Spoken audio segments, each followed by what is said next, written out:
Kesakitan, kasih, dan pembentukan. Cukup menarik untuk mengetahui cara jerapah ketika melahirkan anaknya.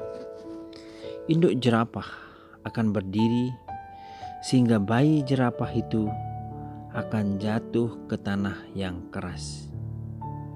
Sulit dibayangkan seekor anak binatang yang baru lahir harus jatuh dari ketinggian 1,5 meter. Kemudian, hal pertama yang dilakukan oleh induknya adalah berdiri di belakang bayinya dan memberikan tendangan ke tubuh bayi jerapah tersebut. Bayi pun akan terbangun dan akan mencoba berdiri. Namun, bayi jerapah itu masih mudah terjatuh. Karena kakinya yang masih lemah, maka sang induk akan kembali bergerak ke belakang bayi jerapah dan memberi tendangan berikutnya. Hal ini akan berlangsung beberapa kali hingga bayi jerapah itu dapat berdiri kokoh dan mulai berjalan menuju sang induk. Tindakan induk jerapah itu seolah-olah kejam. Mungkin kita berpikir, bukankah lebih baik kalau anaknya dibiarkan menikmati kenyamanan daripada ditendang? Tidak seperti yang kita pikirkan.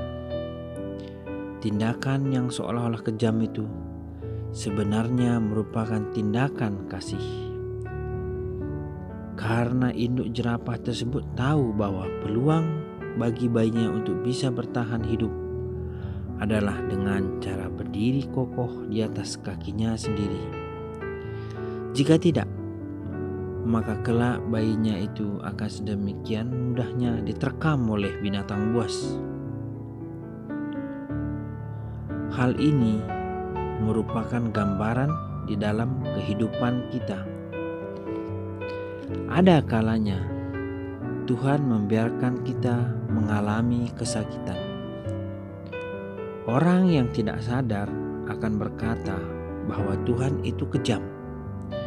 Tentu saja tidak demikian. Justru sebaliknya, Ia menunjukkan bahwa Tuhan mengasihi kita. Tuhan tidak membiarkan kita terbuai dengan keadaan kita yang seakan-akan enak tetapi sebenarnya menjerumuskan. Tuhan tidak membiarkan kita terbuai. Tuhan tidak membiarkan kita terlena dengan nikmatnya dosa-dosa, padahal itu akan membawa kepada kebinasaan. Tuhan mengizinkan kita mengalami kesakitan supaya kita sadar akan bahaya yang senantiasa mengancam kerohanian kita. Kesakitan memang tidak mengenakan.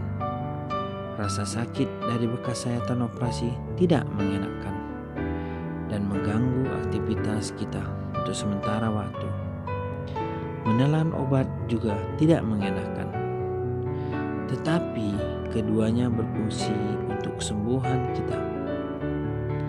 Di samping untuk kesembuhan, kesakitan juga merupakan sarana pembentukan kita. Tuhan ingin supaya kita menjadi orang yang semakin hari semakin kuat. Ketika kita sudah mengatasi kesakitan itu bersama Tuhan, secara otomatis diri kita menjadi semakin kuat. Ini yang membuat kita bisa menghadapi kehidupan yang lebih menyakitkan. Jika saat ini kita sedang mengalami kesulitan, pertama, jangan putus asa, karena putus asa tidak menyelesaikan apa-apa. Bahkan putus asa bisa membuat kita melakukan tindakan yang membahayakan diri kita sendiri. Kedua, bertobatlah dari segala jalan kita yang salah. Ketiga, terimalah kesulitan itu dengan lapang dada dan atasilah bersama Tuhan. Dengan demikian kita menjadi semakin kuat untuk menghadapi kesulitan hidup yang lain. Ini diambil dari Ibrani 12 ayat 16 dan Amsal 3 ayat 12. Jika Tuhan membiarkan kita menghadapi kesulitan, itu artinya Dia sedang mengasihi dan membentuk kita. Terima kasih sudah mendengarkan. Selamat malam.